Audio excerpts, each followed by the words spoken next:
സംസ്ഥാന സർക്കാരിന്റെ 4ാം വാർഷികാഘോഷങ്ങൾ തുടരുകയാണ്. അറിയാലോ, മന്ത്രി GR അനിൽ ഈ ആഘോഷവേളയിൽ നമുക്കൊപ്പം തത്സമയം ചേരുകയാണ്. കോഫി വിത്ത് സുജയിൽ. സ്വാഗതം മിനിസ്റ്റർ. Good morning.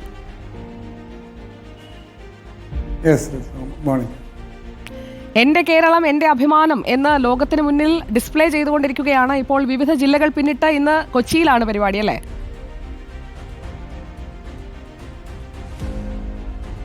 അതെ അതെ, ഇന്ന് വൈകുന്നേരം മുതൽ തിരുവനന്തപുരത്ത് ആരംഭിക്കും. ഓക്കെ, അപ്പോൾ ഈ പരിപാടികളിലൂടെ വിവിധ ജില്ലകളിലൂടെ കടന്നു പോകുമ്പോൾ ആളുകളുടെയൊക്കെ ഒരു പ്രതികരണം, അത് പല പദ്ധതികളും യാഥാർത്ഥ്യമാക്കിക്കൊണ്ട്, പ്രത്യേകിച്ചും കിഫ്ബി വഴിയൊക്കെ ഏറ്റെടുത്ത് നടപ്പാക്കിക്കൊണ്ടിരിക്കുന്ന പദ്ധതികളുടെ പൂർത്തീകരണം, അതെല്ലാം കാണിച്ചു കൊടുത്തുകൊണ്ട് അതേക്കുറിച്ച് പറഞ്ഞുകൊണ്ട് കടന്നു വരാൻ കഴിയുന്നതിൽ എത്രത്തോളം അഭിമാനമുണ്ട് സർക്കാരിന്?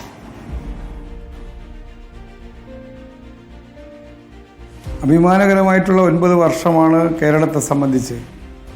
ദീർഘനാൾ മുടങ്ങിക്കിടന്ന പല പദ്ധതികളും യാഥാർത്ഥ്യമാകില്ല എന്ന് കണ്ടുകൊണ്ട് ഉപേക്ഷിക്കപ്പെട്ട പല പദ്ധതികളുമടക്കം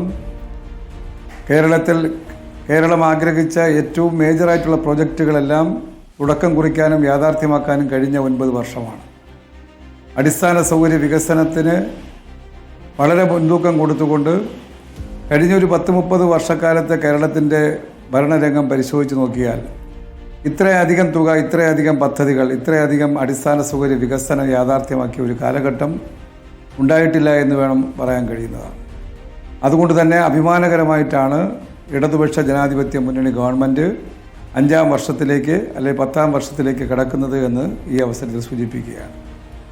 ഇക്കാര്യത്തിൽ എൻ്റെ കേരളം ഈ പ്രദർശന വിപണന മേളയിൽ പല കാര്യങ്ങളും ഷോക്കേസ് ചെയ്യുന്നുണ്ട്. ഇപ്പോൾ മറ്റ് ജില്ലകളിലൊക്കെ ഷോക്കേസ് ചെയ്തതിൻ്റെ ദൃശ്യങ്ങളൊക്കെ നമ്മൾ എടുക്കുന്ന സമയത്ത്, അതിൻ്റെ റിപ്പോർട്ടുകൾ കാണുന്ന വേളയിലൊക്കെ എനിക്ക് മനസ്സിലാക്കാൻ കഴിഞ്ഞത്, ഇത് യഥാർത്ഥത്തിൽ സർക്കാർ തങ്ങൾ നടപ്പാക്കിയ കാര്യങ്ങൾ, കഴിഞ്ഞ 4 വർഷം മാത്രമല്ല അതിനു മുൻപും പിണറായി സർക്കാരായിരുന്നു. അപ്പോൾ 1ാം പിണറായി വിജയൻ സർക്കാർ കഴിഞ്ഞ 2ാം പിണറായി വിജയൻ സർക്കാർ, അതൊരു തുടർച്ച ജനം സമ്മാനിച്ചപ്പോൾ ആ തുടർച്ച സമ്മാനിച്ച ജനങ്ങൾക്ക് കൃത്യമായി എന്താണ് തിരിച്ചു കൊടുക്കേണ്ടത് എന്നതിൻ്റെ ഒരു പ്രോഗ്രസ് റിപ്പോർട്ടായി കൂടി ഈ വിപണന മേളയിലൂടെ, പ്രദർശന മേളയിലൂടെ കാര്യങ്ങൾ കുറച്ചുകൂടി വ്യക്തമാക്കാൻ സാധിക്കുന്നുണ്ട് എന്നതല്ലേ? അതെ, ഞങ്ങൾ കഴിഞ്ഞ 9 വർഷം നടപ്പാക്കിയ പദ്ധതികൾ, ആ പദ്ധതികൾ നടപ്പാക്കുന്നതിന് മുമ്പ് തന്നെ തെരഞ്ഞെടുപ്പുകളിൽ ജനങ്ങൾക്ക് നൽകിയ വാഗ്ദാനമാണ് പ്രകടന പത്രിക. ആ പ്രകടന പത്രിക എത്ര കണ്ട് നടപ്പാക്കി, എത്ര കണ്ട് പുരോഗതി ഉണ്ടായി എന്ന പ്രോഗ്രസ് റിപ്പോർട്ട് ഓരോ വർഷവും ജനങ്ങളെ അറിയിച്ചുകൊണ്ടാണ് ഞങ്ങളുടെ ഗവൺമെൻറ് മുന്നോട്ട് പോയിട്ടുള്ളത്. എന്നുമാത്രമല്ല, എൻ്റെ കേരളം ഈ പ്രദർശന മേളയിൽ നമ്മുടെ സംസ്ഥാനത്ത് നടപ്പാക്കിയ പദ്ധതികൾ മാത്രമല്ല, ജനങ്ങൾക്കുള്ള സേവന പ്രവർത്തനങ്ങൾ എല്ലാം അവിടെ ഒരുക്കിയിരിക്കുകയാണ്. ആ സൗകര്യങ്ങൾ ഒരുക്കിയതിലൂടെ ആയിരക്കണക്കായ ആളുകൾക്ക് അത്തരം സേവനങ്ങൾ ഉപയോഗപ്പെടുത്താൻ കഴിയുന്ന ഒരു സാഹചര്യം കൂടി ഇതോടൊപ്പം ഉണ്ട് എന്നുള്ളതാണ് മറ്റൊരു കാര്യമായി പറയാനുള്ളത്. ഞാൻ താങ്കളുടെ മണ്ഡലത്തിലെ, നെടുമങ്ങാട് മണ്ഡലത്തിലെ ഒരു വോട്ടറാണ്. അതുകൊണ്ട് കുറച്ച് പ്രാദേശികവാദമാകാമെന്ന് തോന്നുന്നു. പ്രത്യേകിച്ചും തിരുവനന്തപുരം എന്ന് പറയുമ്പോൾ നമുക്കൊരു വികാരമാണ്. തിരുവനന്തപുരം ആയാലും എറണാകുളം, ഒരു കുഴപ്പമില്ല, വളരെ വളരെ വളരെ വളരെ സന്തോഷമാണ്. അപ്പോൾ ഞാൻ നാട്ടിലേക്ക്, അവിടേക്ക് തിരുവനന്തപുരത്തേക്കൊക്കെ വളരെ സന്തോഷമാണ്. നെടുമങ്ങാട് ഒത്തിരി മാറിയിട്ടുണ്ട്. നെടുമങ്ങാട് മണ്ഡലം മാറിയിട്ടുണ്ട്, അതുപോലെ തിരുവനന്തപുരം മാറിയിട്ടുണ്ട്, കൂടുതൽ സ്മാർട്ടായി. നെടുമങ്ങാട് മണ്ഡലത്തിൽ താങ്കളുടെയും എൻ്റെയും മണ്ഡലമായതുകൊണ്ട് തന്നെ വളരെ അഭിമാനത്തോടു കൂടി നമുക്ക് രണ്ടുപേർക്കും ജനങ്ങളോട് പറയാൻ കഴിയും, ഏത് കാലഘട്ടത്തേക്കാൾ കൂടുതൽ വികസനക്ഷേമ പ്രവർത്തനങ്ങൾ യാഥാർത്ഥ്യമാക്കിയ കാലഘട്ടമായിരുന്നു ഈ 4 വർഷമെന്ന് ഓരോ പദ്ധതിയെ ചൂണ്ടിക്കാണിച്ചുകൊണ്ട് എനിക്ക് പറയാൻ കഴിയും, താങ്കൾക്കും പറയാൻ കഴിയും. പ്രത്യേകിച്ചും ഈ പദ്ധതികളെ കേരളത്തിന്റെ ഒരു പരിച്ഛേദമാണ്. തീർച്ചയായും ഈ പദ്ധതികളെ കുറിച്ച് പറയുമ്പോൾ കൂടുതൽ സർക്കാർ പഴി കേട്ടിട്ടുള്ളത് ഈ കിഫ്ബി എന്തിനാണ്, പ്രതിപക്ഷം ഏറ്റവും കൂടുതൽ വിമർശിച്ചിട്ടുള്ളത് കിഫ്ബി വഴി എന്ത് പദ്ധതിയാണ് നിങ്ങൾ നടപ്പാക്കുന്നത്. പക്ഷേ കിഫ്ബി എന്താണ് എന്നതുകൂടി 9 വർഷ കാലയളവിനുള്ളിൽ ജനങ്ങൾക്ക് ബോധ്യപ്പെടുത്തി കൊടുക്കാൻ കഴിഞ്ഞില്ലേ വിവിധ പദ്ധതികളിലൂടെ? അതെ, കിഫ്ബി എന്താണെന്ന് ബോധ്യപ്പെടണമെങ്കിൽ തിരുവനന്തപുരത്ത് നിന്ന് കാസർഗോഡേക്ക് പോകുന്ന ദേശീയപാത 66 നോക്കിയാൽ കാണാൻ കഴിയും. കിഫ്ബി എന്താണെന്ന് അറിയണമെങ്കിൽ വിഴിഞ്ഞം തുറമുഖം യാഥാർത്ഥ്യമാക്കിയ അതിൻ്റെ പിന്നിലെ പ്രവർത്തനം എന്താണെന്ന് മനസ്സിലാക്കാൻ കഴിയും. നമ്മുടെ മലയോര ഹൈവേ ആണെങ്കിലും തീരദേശ ഹൈവേ ആണെങ്കിലും അതുപോലെ മെട്രോയുമായി ബന്ധപ്പെട്ട പ്രവർത്തനങ്ങളാണെങ്കിലും അതോടൊപ്പം തന്നെ കേരളത്തിലെ 100 കണക്കായിട്ടുള്ള പൊതുവിദ്യാഭ്യാസ മേഖലയുമായി ബന്ധപ്പെടുന്ന സ്കൂളുകൾ, അതിൻ്റെ അടിസ്ഥാന സൗകര്യമാണെങ്കിലും 100 കണക്കായിട്ടുള്ള ആശുപത്രികളും പ്രൈമറി ഹെൽത്ത് സെൻ്ററും അടക്കമുള്ള ആരോഗ്യ കേന്ദ്രങ്ങളാണെങ്കിലും ഇങ്ങനെ തുടങ്ങി കേരളത്തിൻ്റെ മുഖച്ഛായ മാറുന്നതിൽ വലിയ പങ്കാണ് കിഫ്ബി യാഥാർത്ഥ്യമാക്കിയത് എന്ന് നമുക്ക് കാണാൻ കഴിയും. അതിൻ്റെ വിമർശകർക്കെല്ലാം തന്നെ ആ പദ്ധതികളുടെ പൂർത്തീകരണ ഘട്ടത്തിൽ വിമർശനം ഒഴിവാക്കേണ്ടതായിരുന്നു എന്ന ചിന്തയിലേക്ക് എത്താൻ കഴിഞ്ഞു എന്നാണ് ഞാൻ കാണുന്നത്. മറ്റൊരു കാര്യം, താങ്കളുടെ വകുപ്പാണ് ഏറ്റവും കൂടുതൽ പൊതുജനങ്ങളുമായി ചേർന്ന് നിൽക്കുന്ന, അവരുടെ നിത്യജീവിതവുമായി ബന്ധപ്പെട്ട് കിടക്കുന്ന ഒരു വകുപ്പാണ്. ഒരുപാട് പഴി കേൾക്കാൻ സാധ്യതയുള്ള, വിമർശനങ്ങൾ കേൾക്കാൻ സാധ്യതയുള്ള, ഞങ്ങളും വിമർശിച്ചിട്ടൊക്കെയുണ്ട്. പക്ഷേ പല കാര്യങ്ങളിലും മാറ്റം കൊണ്ടുവരാൻ കഴിഞ്ഞുവെന്ന് താങ്കൾക്ക് താങ്കളുടെ ഒരു 4 വർഷത്തെ കാലയളവ് എടുത്തു നോക്കുമ്പോൾ തോന്നുന്നില്ലേ? അതെ, ഒരുപാട് വിമർശനം വരാൻ സാധ്യതയുള്ള ഒരു മേഖലയാണ് ഭക്ഷ്യ പൊതുവിതരണ മേഖല. ഞങ്ങളാരും അതിനെ തള്ളിക്കളയുന്നില്ല, അതിന് എതിരായിട്ട് ഒരു വർത്തമാനം പറയാൻ തയ്യാറായിട്ടില്ല. എപ്പോഴും ഞങ്ങൾ പറയുന്നത് എന്താ, ആ വിമർശനങ്ങളോട് എങ്ങനെയാണ് ഗവൺമെൻറ്റും വകുപ്പും മന്ത്രി എന്ന നിലയിൽ ഞാനും അതിനെ കാണുന്നത് എന്ന് നിങ്ങൾ പരിശോധിക്കണം. ആ വിമർശനങ്ങൾ ഉൾക്കൊണ്ടുകൊണ്ട് തന്നെ ആ വിമർശനങ്ങൾ ഉയർന്നു വരുന്ന പ്രശ്നങ്ങൾക്ക് പരിഹാരം കാണാൻ, അടിയന്തര പരിഹാരം കാണാനാണ് ഈ 4 വർഷവും ശ്രമിച്ചത് എന്ന് എനിക്ക് സന്തോഷത്തോടു കൂടി പറയാൻ കഴിയും. കേരളത്തിലെ പൊതുവിതരണ രംഗം രാജ്യത്തിന് മാതൃകയാണ്. രാജ്യത്ത് ഒരു സംസ്ഥാനത്തും ഇല്ലാത്ത തരത്തിൽ മുഴുവൻ കുടുംബങ്ങളെയും പൊതുവിതരണ ശൃംഖലയ്ക്കുള്ളിൽ കൊണ്ടുവന്ന ഒരു സംസ്ഥാനമാണ് കേരളത്തിലെ ഇടതുപക്ഷ ജനാധിപത്യ മുന്നണി ഭരണം. നമ്മുടെ സംസ്ഥാനത്ത് ഓരോ മാസവും 82-83 ലക്ഷം കുടുംബങ്ങൾ ഈ പൊതുവിതരണ കേന്ദ്രത്തിൽ നിന്ന് ഭക്ഷ്യധാന്യം വാങ്ങിയതിൻ്റെ കണക്കുകളാണ് കാണുന്നത്. ഏതെങ്കിലും ഒരു കേന്ദ്രത്തിൽ കണക്ടിവിറ്റി ഇഷ്യൂവിൻ്റെ പേരിൽ ഈ പോസ്റ്റ് മെഷീൻ്റെ കംപ്ലയിൻറ്റോ മറ്റോ വിഷയം വന്നാൽ അത് ആണ് കേരളത്തിൻ്റെ ചിത്രമെന്ന് കാണിക്കാൻ ശ്രമിച്ചത്. അതിൻ്റെ പേരിലുള്ള വിമർശനങ്ങളാണ് ഏറ്റവും കൂടുതൽ കേട്ടത്. എന്നാൽ അതെല്ലാം തന്നെ, അതിൻ്റെ പ്രശ്നങ്ങളെല്ലാം പരിഹരിച്ചുകൊണ്ട് ജനങ്ങൾക്ക് ഭക്ഷ്യധാന്യം, നല്ല ക്വാളിറ്റിയുള്ള ഭക്ഷ്യധാന്യം വിതരണം ചെയ്യാൻ ഈ കാലയളവിൽ കഴിഞ്ഞു എന്നത് ഒരു അഭിമാനകരമായ ഒരു കാര്യമാണ്. രണ്ടാമത്തെ വിഷയം, കേരളത്തിൻ്റെ റേഷൻ ഷോപ്പ് കെ-സ്റ്റോർ എന്ന പുതിയ പദ്ധതിയിലൂടെ 2000-ഓളം റേഷൻ ഷോപ്പുകളിൽ മറ്റുൽപ്പന്നങ്ങളടക്കം പൊതുമേഖലാ സ്ഥാപനങ്ങളിലുള്ള ഉൽപ്പന്നങ്ങളും സേവനങ്ങളും ലഭിക്കുന്ന കേന്ദ്രങ്ങളായി മാറിക്കൊണ്ടിരിക്കുകയാണ്. അത് 3000-ഓളം റേഷൻ ഷോപ്പുകളിലെത്തണമെന്നാണ് ഞങ്ങൾ ലക്ഷ്യമിടുന്നത്. അതൊരു പുതിയ അനുഭവമാണ്. അതുപോലെ തന്നെ കേരളത്തിൻ്റെ സിവിൽ സപ്ലൈസ് കോർപ്പറേഷനുമായി ബന്ധപ്പെട്ട് ഈ പൊതുവിതരണ രംഗത്തെ എന്തെങ്കിലും തരത്തിൽ പ്രയാസങ്ങൾ, വിഷമതകൾ, കുറവുകൾ ഉണ്ടായിട്ടുണ്ടെങ്കിൽ അത് സാമ്പത്തിക പ്രശ്നങ്ങൾ കൊണ്ട് മാത്രമാണ്. അതല്ലാതെ ഗവൺമെൻറ്റിൻ്റെ ആത്മാർത്ഥത കുറവുകൊണ്ടല്ല. ആ സാമ്പത്തിക പ്രശ്നങ്ങൾ കൂടി നമുക്ക് ഉണ്ടാകാതിരുന്നുവെങ്കിൽ, കേന്ദ്ര ഗവൺമെൻറ് തരേണ്ടുന്ന പണം കൃത്യമായി നൽകിയിരുന്നുവെങ്കിൽ നമുക്ക് ഈ വിമർശനങ്ങൾ ഒന്നുമേ കേൾക്കാതെ വളരെ നന്നായി നടത്തി മുന്നോട്ട് പോകാൻ കഴിയുന്ന ഒരു സാഹചര്യം ഉണ്ടാകുമായിരുന്നു. ഞാനൊരു ഉദാഹരണം പറയാം. ഈ വർഷം എല്ലാ വർഷവും നെല്ല് സംഭരണം നടത്തിയിട്ടുണ്ട്. എല്ലാ വർഷവും കൃഷിക്കാർ ഉൽപ്പാദിപ്പിച്ച നെല്ല് പൂർണ്ണമായി സംഭരിച്ചിട്ടുണ്ട്, അതിൻ്റെ പണവും കൊടുത്തിട്ടുണ്ട്. എന്നാൽ ഈ വർഷത്തിൻ്റെ കണക്ക് നോക്കിയാൽ ഈ കഴിഞ്ഞ 2 സീസണുകളിലായി 5 ലക്ഷത്തിൽ പരം മെട്രിക് ടൺ നെല്ല് നമ്മൾ സംഭരിക്കുകയുണ്ടായി. 1,68,000 കർഷകരിൽ നിന്നാണ് ഈ നെല്ല് സംഭരിച്ചത്. ആ നെല്ല് സംഭരണ പ്രക്രിയയിൽ ഒരു വീഴ്ചയും വരുത്താതിരിക്കാൻ പരമാവധി പരിശ്രമിച്ചിട്ടുണ്ട്.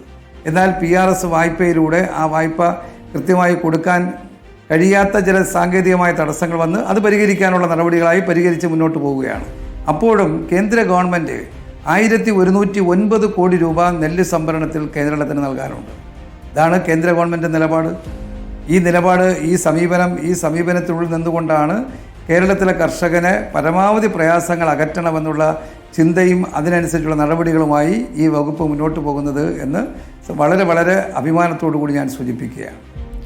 ഇപ്പോൾ നമ്മുടെ പ്രേക്ഷകരിൽ ഒരാൾ സാരഥി ചോദിക്കുകയാണ്, പല റേഷൻ കടകളിലും ഈ കരാറുകാരുടെ സമരം അതൊക്കെ വലിയ രീതിയിൽ സർക്കാരിന് തന്നെ ഒരു പ്രതിസന്ധി ഉണ്ടാക്കുന്ന രീതിയിലേക്ക്, ആളുകളുടെ ഒരു വിമർശനം സർക്കാരിന് നേരെ തിരിച്ചുവിടുന്ന തരത്തിൽ ഈ കരാറുകാർ സമരത്തിലേക്ക് പോകുന്നു, സാധനങ്ങൾ സമയത്ത് എത്താതിരിക്കുന്നു. അങ്ങനെയുള്ള പലവിധ പ്രതിസന്ധികളെ എങ്ങനെയാണ് താങ്കൾ അതിജീവിച്ചത് എന്നതുകൂടി പറയുകയാണെങ്കിൽ അത് പ്രേക്ഷകർക്കും കുറച്ചുകൂടി അവരുടെ ഒരു ചോദ്യമാണത്.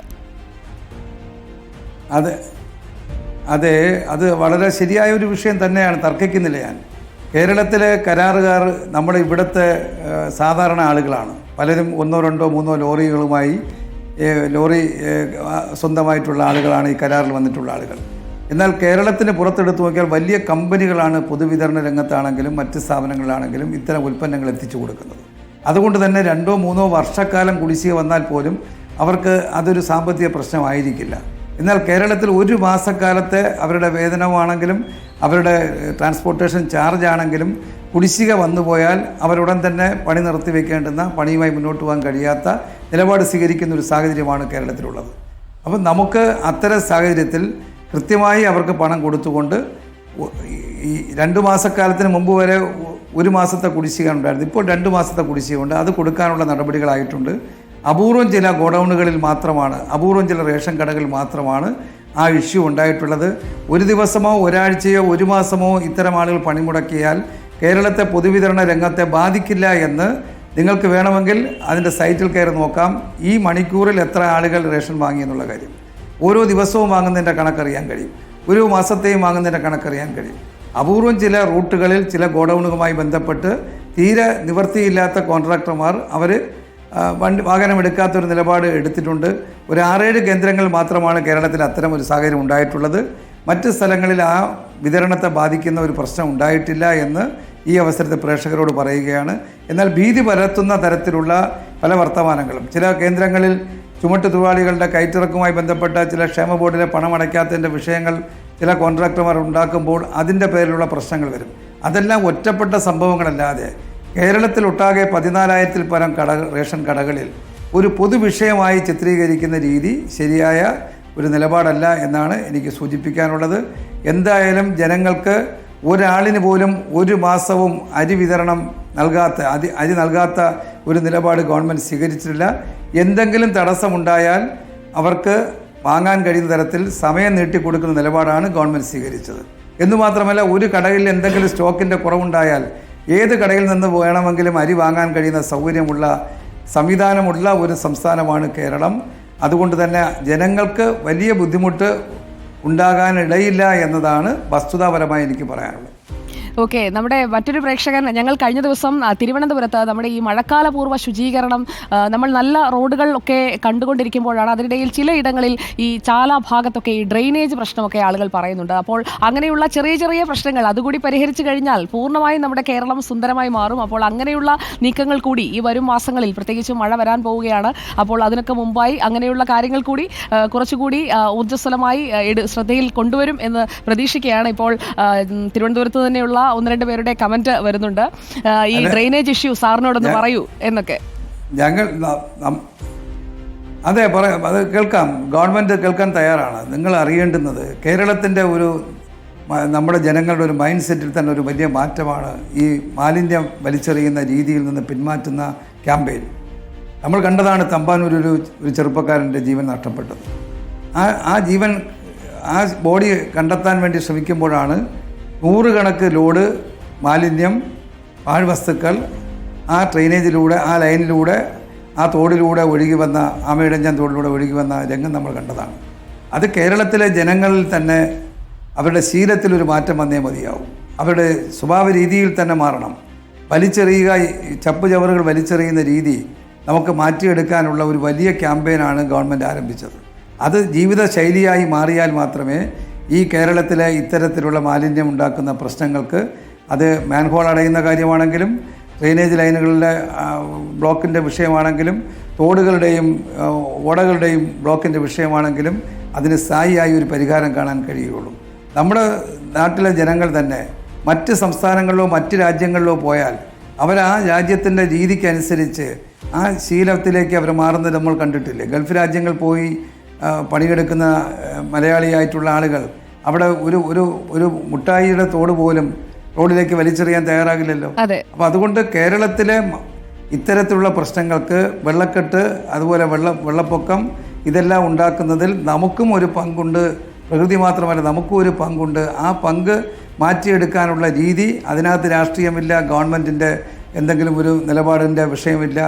ജനങ്ങൾ ഒന്നാകെ ആ രീതിയിലേക്ക് മാറണം. മറ്റൊന്ന്, നമ്മുടെ ഒരു ഭൂപ്രകൃതിക്ക് അനുസരിച്ച് ഇവിടെ കൂടുതൽ മരങ്ങളും വൃക്ഷങ്ങളുമുള്ള പ്രദേശമാണ് ഏത് പട്ടണമാണെങ്കിലും ചെറിയ ഗ്രാമങ്ങളാണെങ്കിലും. അതിലൂടെ വരുന്ന ചില്ലകളാണെങ്കിലും ഇലകളാണെങ്കിലും അതുണ്ടാക്കുന്ന പ്രശ്നങ്ങളുണ്ട്. അപ്പോൾ അതെല്ലാം നമ്മൾ ജനങ്ങൾ ഒന്നാകെ, അല്ലെങ്കിൽ റെസിഡൻസ് അസോസിയേഷൻ ആണെങ്കിലും പൊതുപ്രസ്ഥാനങ്ങളാണെങ്കിലും ഇത്തരത്തിലുള്ള അവസ്ഥയ്ക്ക് മാറ്റം വരുത്താനുള്ള, തീർച്ചയായും അങ്ങ് പറഞ്ഞത് വളരെ പ്രധാനപ്പെട്ട ഒരു കാര്യം തന്നെയാണ്.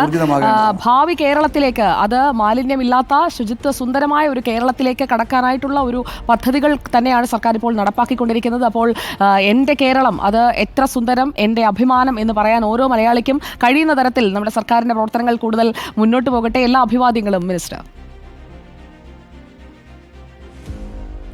Thank you. മന്ത്രി GR അനിലാണ് തത്സമയം നമുക്കൊപ്പം ചേർന്നത്. എൻ്റെ കേരളം പ്രദർശന വിപണന മേള തുടരുകയാണ്. തിരുവനന്തപുരത്തും കൊച്ചിയിലും ആയിട്ടുള്ള മേളയുടെ കൂടുതൽ കാഴ്ചകൾക്കായിട്ടൊക്കെ പ്രേക്ഷകർ കാത്തിരിക്കുക. ഇപ്പോൾ